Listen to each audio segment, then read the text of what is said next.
Alors, je suis très heureux d'inviter sur le courrier, je mets mes lunettes parce qu'avec l'âge, on voit moins bien, d'inviter Malvina Faure et Alexandra Canavelis, qui sont les deux nouvelles égéries du combat citoyen en faveur de la transparence électorale. Alors, elles vont tout de suite nous dire quelles sont, mais je recommande à tout le monde de bien suivre tout ce qu'elles vont dire parce qu'elles ont besoin de vous et il faut que vous les rejoigniez et les aider. Alors, mesdames, dites-nous qui vous êtes et ce que vous attendez des gens. Donc, nous faisons partie du bureau de l'association AVEC, hein, qui est une association qu'on a créée il y a très peu de temps, on peut dire, j'imagine à peu près 5 semaines. Donnez-nous bien Euh, l'adresse Internet de alors, l'association. l'adresse Internet, c'est avecnous2022.net. Avecnous2022.net. Avec nous 2022, tout attaché, Tout attaché, point .net. net, Voilà. N-E-T. François, notre vice-président, a fait un appel sur Twitter en disant ce serait bien qu'on contrôle les élections. Un certain nombre de personnes ont Qu'on répondu à l'appel. observe. Alors, excusez-moi, Alexandra, je vous Oui, coupe. qu'on observe On ne les dit pas élections, mais contrôler, c'est une prérogative préfectorale et même du juge. C'est une observation des élections. oui, c'est une observation, mais à partir du moment où on se base sur des données factuelles, on peut, je pense, appeler ça du contrôle quand même. Donc, cette association a été créée de manière, on va dire, à nous assurer que le processus démocratique que sont les élections était bien respecté, que le code électoral était bien respecté et qu'on pouvait avoir confiance en ce processus. On s'est rendu compte qu'il y avait une énorme crise de confiance avec pour Ah, c'est rien de le conséquence, dire. ouais, avec pour conséquence notamment beaucoup d'abstention. Et d'ailleurs, on s'en est rendu compte. Hein. Et on s'est dit que finalement, pour retrouver la confiance, hein, on pouvait faire la revue de ce processus hein, et nous assurer que le processus était fiable, hein, que les résultats étaient légitimes. Donc, dans le meilleur des cas, les résultats que nous obtiendrons correspondent aux résultats nationaux et on peut dire que oui, les résultats sont fiables et légitimes. Et dans le pire des cas, ce qui n'est pas notre espérance, hein, on découvre qu'il y a un décalage entre nos résultats et les résultats nationaux. Et dans ce cas-là, il faudra entreprendre des actions qui puissent nous redonner la confiance dans ce processus. Bon, alors, attendez, que les gens comprennent bien. Parce qu'il y a, vous le savez, une profusion, un foisonnement Oui, d'initiatives en tout genre. Vous, est-ce que vous êtes une association spécifiquement dédiée à cette mission? Et si oui, comment est-elle composée? Depuis quand? Et qu'est-ce qu'on trouve dans ses statuts? Alors, je vais en parler. Lors de la première réunion, dès le lendemain de l'appel de François sur Twitter, on a eu une première réunion, il devait être 20 ou 25 C'était citoyens. quelle date à peu près? C'était le 6 mars. Alors, l'appel de François, c'était le 2022. 6 mars. On peut D'accord. vérifier cet appel. Non, D'ailleurs, non, il mais est mis sur notre c'est site juste que les internet. gens aient des Comme échéances. ça, les gens voient qu'on ne se connaît pas, en fait. On n'est pas des amis, on n'est pas, on n'est pas partisans de quoi que ce soit. On est vraiment juste des citoyens concernés par la transparence des urnes. Et voilà, quoi. Donc, du coup, dès le lendemain, lors de la première réunion, on a évoqué tout de suite est-ce qu'on fait un collectif hein, ou est-ce qu'on fonde une association? Et moi, j'ai immédiatement dit non, il faut que pour de la crédibilité, et ne serait-ce que pour être autorisé à collecter des données, même si elles sont limitées, il faut qu'on soit une association. Donc, on a rédigé des statuts. On a eu, au départ, l'association s'appelait l'association de, comment ça s'appelait, Alexandra? De vérification des élections par les citoyens. Et la préfecture nous a demandé de changer, en effet, parce que la vérification est déjà faite. Donc, elle a dit non, non. Vous observez, donc on a changé le nom sur les recommandations de la préfecture du Rhône, parce qu'on a donc on a des statuts, on est 4 fondateurs. Tout ce qui a été fait jusqu'à présent, c'est sur nos deniers personnels, donc on n'a même pas fait de demande de dons parce qu'on n'avait même pas de compte et Mais qu'on avait vous êtes d'autres très choses à riche. faire. Vous êtes des non, proches de on n'a pas Bernard eu. Arnault. On n'est pas On très a eu riche, mais quelques c'est frais vrai parce qu'on. qu'il y a quand même le site internet, l'hébergement, l'achat du nom de domaine. Il y a aussi, on a eu malheureusement à recourir à des huissiers, enfin un huissier numérique, parce qu'on a eu quelques soucis en interne. Donc on a essayé de faire les choses le plus proprement possible et de défendre nos droits jusqu'au bout. Donc on a malheureusement eu des frais d'huissier sur nos deniers. Donc voilà, il y a eu plusieurs allers-retours avec la préfecture et vraiment, ça y est, on a été publié au journal officiel quelques jours avant le premier tour, le 5 avril. Voilà. Alors, Alexandra voulait ajouter quelque chose sur Oui, non, vos ce que je voulais patrimoines dire, c'est respectifs.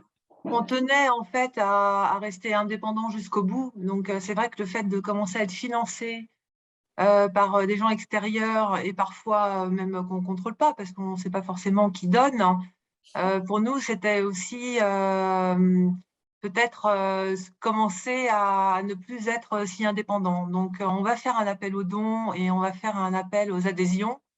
Mais là, dans les jours qui viennent, parce qu'on voulait garder cette indépendance, donc on s'est autofinancé pour le début, de manière à ce qu'on ne puisse pas dire ils sont financés par un tel ou par un tel. Voilà, on a tout fait sur nos deniers. Donc oui, bah, tous les frais de création, vous imaginez bien, d'infrastructure, d'huissier et d'avocat. Alors, on redit donc c'est avec vous 2022.net. Ah Avec non, pas avec nous, nous, avec Ça, c'est nous. Macron. Zut, alors. Oh, Est-ce que vous êtes c'était un lié pied à de nez, Macron? justement. Est-ce que vous C'était avez le pied choisi? non, non, non, Non, mais est-ce que vous avez choisi avec vous par avec référence au nous, slogan de avec Macron? nous. Avec Ah, nous, Non, avec c'était un nous. pied de nez. C'était un pied de nez parce que, en fait, pour être honnête, on ne pouvait pas créer un site internet qui s'appelle juste avec. hmm. Donc, il fallait qu'on fasse avec. Avec quelque Et on chose. s'est dit, bah, finalement, à faire avec nous. C'est un beau pied de nez avec vous. Donc, voilà, ça s'est Donc, vous fait n'êtes dans le pas feu de des l'action. macronistes déguisés. Pas franchement. Alors, Il y a des gens qui ont cru que c'était ça, qu'on était en sous-marin, mais en fait, pas du tout. Nous, on voyait ça le côté un peu humoristique, bon, qui n'a pas forcément été toujours compris, mais bon, on n'est pas. Non, non. non, on est des Ouais, maintenant, c'est citoyens. vrai on ne donne pas, bon, même si évidemment, il est compliqué de cacher. Il est possible de cacher nos opinions, il est difficile de cacher les gens qu'on apprécie moins, par contre, hein. Mais on n'est pas là du tout pour donner nos opinions, on est là en tant qu'un groupe, hein, pour une action commune, et on n'est pas là en tant qu'individu avec nos individualités, nos opinions individuelles, hein. Alors, D'ailleurs, on ne sait même pas entre nous qui va voter Non, quoi. On n'en a du jamais tout. parlé, en fait. On n'a jamais Non, parlé politique. on n'a jamais On a parlé parlé politique. démocratie et transparence. C'est bon, unique. alors, Exactement. vos actions, ça consiste en quoi et en quoi on peut vous aider? Tu y vas, Alexandra, ou j'y... Comme tu veux. Ok, bon alors le principe, il était simple. Le principe, il était simple. Il était d'avoir des sources d'informations les plus brutes possibles. Comme ça, il n'y a pas d'interprétation. Et comment on fait? On demande aux gens, tout simplement, d'aller assister au dépouillement et de prendre en photo le PV. Voilà. Donc, Et de nous assister au l'envoyer. dépouillement, je fais ça parce que Malvina, vous êtes habitué, mais les gens, parfois, ils ont besoin qu'on explique. Donc, il faut redire qu'on peut assister au dépouillement Ah oui, tout à fait. sans même être scrutateur, Du tout. sans même faire le dépouillement. On peut juste venir assister Oui. au Exactement. dépouillement et Observer. chacun peut demander à la fermeture du bureau de vote à assister aux opérations de dépouillement, même s'il est Absolument. monsieur lambda, madame Durand, Dupont, je ne sais pas qui, ça ne pose pas de problème. Pas du tout. Il faut simplement être électeur du bureau dans lequel on va aller assister au dépouillement. Quoique moi, je l'ai fait, on ne m'a pas demandé ma carte d'électeur. J'avais voté le C'est une matin, j'y suis allée le irrégularité. soir. Bon, voilà, mais a priori, le code électoral exige que pour avoir accès au bureau, pour le dépouillement, on soit électeur du bureau en question. Donc, l'idée, c'est d'obtenir des photos qu'on a certifiées de façon à géolocaliser vraiment la présence de la personne dans ce bureau. Donc, c'est une méthode absolument infaillible parce qu'en fait, cette certification rend les choses totalement crédibles. Il nous envoie donc la photo et nous, tout simplement, on fait des additions. Il n'y a Il vous vraiment pas de l'envoie par manipulation Internet. par Internet. Il nous envoie Par les email. photos et puis parfois, il nous envoie aussi des commentaires sur ce qu'ils ont pu observer. Voilà. Donc, pour dimanche prochain, on aura autant besoin de gens qui vont observer parce qu'ils connaîtront, on va mettre sur notre site Internet des vidéos didactiques pour expliquer aux gens quels sont leurs droits, tout simplement, parce qu'on s'est rendu compte qu'ils les ignoraient, ne serait-ce que reporter des irrégularités sur le PV. Les gens ne pensent que c'est pas pour eux, ils pensent que c'est juste le président, ou, voilà. En fait, non, c'est vraiment le seul moment pendant les élections où c'est un droit ouvert à tous. Voilà. Donc, on va faire des petites vidéos didactiques pour la semaine prochaine. C'est bien ça. Et on va redemander donc des photos certifiées. Voilà. Donc, je répète, donc ces vidéos seront disponibles sur votre site avec nous 2022, Oui. tout attaché, .net, pas .fr, C'est ça. .net. Sans indiscrétion, vous avez eu combien de remontées dimanche dernier de photos de bureaux de vote? Alors, moi, j'ai pas j'ai pas les chiffres, hein. Ce que je sais, c'est que j'étais en contact avec Certiphoto, donc l'application, en fait, la personne qui a l'application qui m'a fait part de 70 000 téléchargements. C'est pas Donc, mal. on peut imaginer qu'on multiplie par entre 2 et 5 photos, parce que les gens ont 5 photos gratuites. On sait qu'on couvre aujourd'hui plusieurs millions de votes, en tout cas. Alors, on n'a D'accord. pas terminé la saisie parce que c'est un travail très Alors, fastidieux. expliquez-nous que les gens comprennent bien, une fois qu'ils ont envoyé la photo à l'adresse que vous leur donnez, tout ça est sur votre site avec nous Eh bien, on a des 2022.net, membres, il se passe on a des quoi? membres qui saisissent, en fait, et qui vérifient tout. Donc, ils ouvrent la photo, ils vérifient, ils regardent si les chiffres d'ailleurs photographiés sont cohérents, et tout est saisi dans notre système. Mais c'est énorme, enfin, C'est 70 énorme, 000. hein. Ouais. C'est énorme, hein. Et C'est donc, il y a absolument Un travail de combien de personnes fourmi. qui font Bilibili? Il y en a combien oui. qui font pip, pip, pip? Je crois qu'ils Bah, sont 6 ou 8, je ne sais plus. ouais, C'est 6 ou dire. 8, c'est quasiment du jour et nuit. Bon, il y a des gens qui sont sur d'autres fuseaux horaires, hein, donc ça travaille jour et nuit. Ouais. Est-ce que vous avez besoin d'aide pour faire ces saisies? Est-ce que vous cherchez des Alors, dans bénévoles pour vous aider? l'absolu, oui, mais le problème, c'est qu'on est obligé de donner ça à des gens de confiance. Mhm. Donc, on n'a pas fait d'appel. Maintenant, s'il y a des gens vraiment intéressés, vraiment prêts à apporter leur aide, voilà, on aura une petite discussion, on fera quelques tests, on verra, mais là, on vérifie vraiment si on a affaire à des gens bienveillants pour le coup. D'accord. Donc, vous voulez écarter les trolls Oui, parce qu'il macronistes, y en a, on sait qu'il y en policiers, a, ça doit être macronistes ou des autres, hein, il y associations, a c'est couvert de macronistes ou trolls. autres, hein, il y a des trolls de toutes sortes, Mhm. hein, voilà. Oui, on a vraiment besoin d'avoir confiance dans les gens qui font de la saisie et c'est pour ça que l'équipe est assez restreinte malgré tout et que ça va prendre un peu plus de temps, peut-être qu'on l'avait imaginé, mais on préfère prendre plus de temps parce qu'on n'est pas dans l'urgence non plus, mais avoir des choses extrêmement fiables. Est-ce que Voilà. là, vous avez un premier retour sur ce qui s'est passé dimanche dernier? Est-ce qu'il vous semble qu'il y a eu beaucoup de fraude ou de suspicion de fraude ou de trucage des résultats ou On ne va pas parler de d'approximation? fraude, hein. On ne peut pas parler de fraude. On peut parler de défaillance de processus dans certains endroits, qui peut être lié à la méconnaissance du code électoral, qui peut être lié à la malveillance, hein, qui peut être lié peut-être à l'intention de fausser les résultats. En fait, on n'en a aucune idée. Aujourd'hui, on ne peut pas prêter des intentions.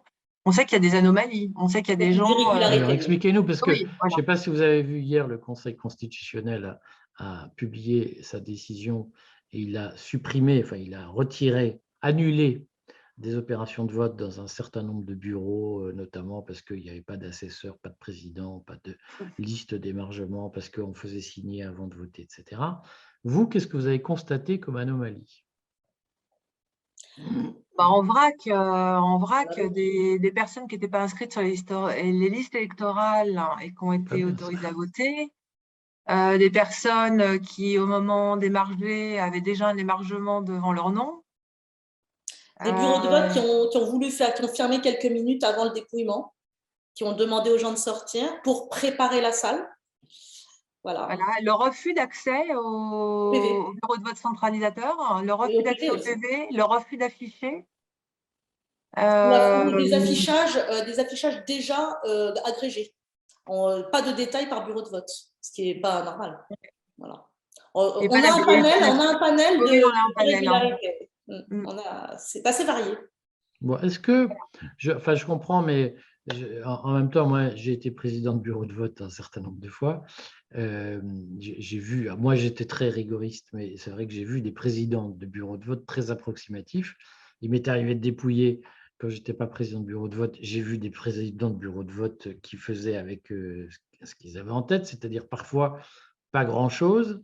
Est-ce qu'au-delà de ces limites, je dirais, personnelles et qui sont des accidents de parcours, est-ce qu'il vous semble qu'il y a, est-ce que vous avez des éléments laissant à penser qu'il pourrait y avoir des manœuvres frauduleuses organisées? C'est pas notre rôle. Nous, on va juste dire les chiffres qu'on a par rapport à ce qui a été publié. C'est tout. Nous, on n'est pas dans l'interprétation. Les gens verront, ils vont pouvoir, les données seront publiées sur notre site internet, ils auront accès à nos tableaux. Mais nous, la qualification de fraude, on ne la fera pas. Ce n'est pas à nous de faire ça. C'est à chaque citoyen de prendre ses responsabilités s'il estime que c'est le cas. ou aux candidats, enfin bon, à qui de droit, on va dire. Hein. Mais nous, en tant qu'association, ce n'est pas notre but de qualifier ni d'agir en justice. Voilà. Nous, c'est vraiment de la collecte, c'est un audit. Chacun fera ce qu'il veut. Vous nous dites quand vous allez publier vos premières Alors, ce soir, il y a un constatations. live. Ce soir, il y a un live à 20h30 sur notre chaîne YouTube qui s'appelle Avec nous 2022, tout attaché. Il y a un live à 20h30 où il y aura donc la présentation de nos résultats, sachant qu'ils sont partiels puisqu'il y a encore la saisie. Mais on a déjà les résultats intermédiaires. Ouais. Résultats intermédiaires. La saisie devrait normalement être terminée ce week-end. Donc, on aura vraiment nos résultats ce week-end. D'accord. Bon, eh bien, écoutez, merci, mais bravo en tout cas pour cette initiative qui, en plus, je pense, donne d'importantes garanties d'indépendance, parce que c'est un sujet important et on peut penser que vous ne cacherez rien, ce qui est un autre sujet important. Non. C'est vraiment, justement, nous, on est des fans de la transparence, vous voyez. Donc, on donne rendez-vous aux gens ce soir à 20h30 sur votre chaîne YouTube Avec nous 2022.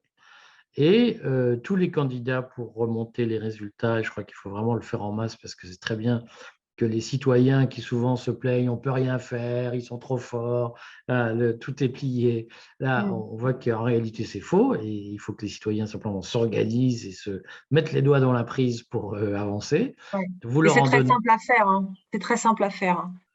Donc, on compte sur eux au deuxième tour aussi, hein, vraiment. Et on compte sur eux pour nous faire des dons.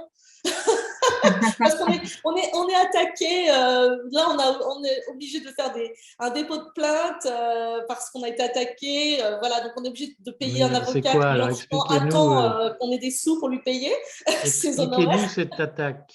Le Monde, on porte plainte contre Le Monde et on a demandé un droit de réponse à France 2 aussi. Oui, mais alors, je vais vous dire, c'est une preuve de sérieux de votre part que d'être attaqué par Le Monde. Et donc, attendez, moi, si je devais faire une plainte chaque fois que la presse mainstream explique que je suis complotiste, j'ai vu un crétin écrit que j'étais rouge-brun. Alors, je suis un libertarien pur.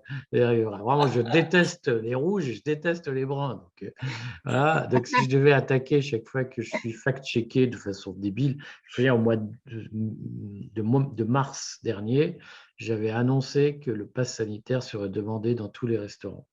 Et BFM TV m'a fact-checké en expliquant que c'était une théorie complotiste. Et comme on le sait, 2 mois plus tard, Emmanuel Macron a rendu le pass obligatoire dans le restaurant. Donc, c'est une marque, c'est une publicité. Moi, j'apprécie que les médias mainstream fassent ma publicité en parlant de moi, y compris Rudy Reichstag et son observatoire de je ne sais pas quoi de la connerie, là, il en est spécialiste. Et donc, ils vous font de la pub en réalité. Enfin, moi, je ne ferai pas d'attaque devant la 17e chambre, ça ne sert à rien. Et en plus, ils vont. Bon, bref, on parle d'autre chose. Bon, rendez-vous 20h30 pour tous ceux qui veulent vous suivre sur le live. Voilà. Et surtout, qu'ils s'inscrivent, qu'ils vous rejoignent avec nous 2022.net, et pas .fr ni .com, .net, net, pour candidater, pour vous aider et pour faire une très belle opération citoyenne le dimanche 24 avril. Vous nous tiendrez au courant ? Bien sûr. Je termine juste sur une chose, c'est que notre force, ce sera le nombre de nos adhérents. Le poids qu'on pourra avoir par rapport à nos résultats, ce seront le nombre de personnes qui seront derrière nous. Donc, c'est les adhésions et c'est aussi notre compte Twitter à suivre parce que plus on sera nombreux, plus on sera entendu et écouté. Eh bien, écoutez, on vous soutient et puis à très vite alors, j'espère. Merci. À très vite. Merci beaucoup.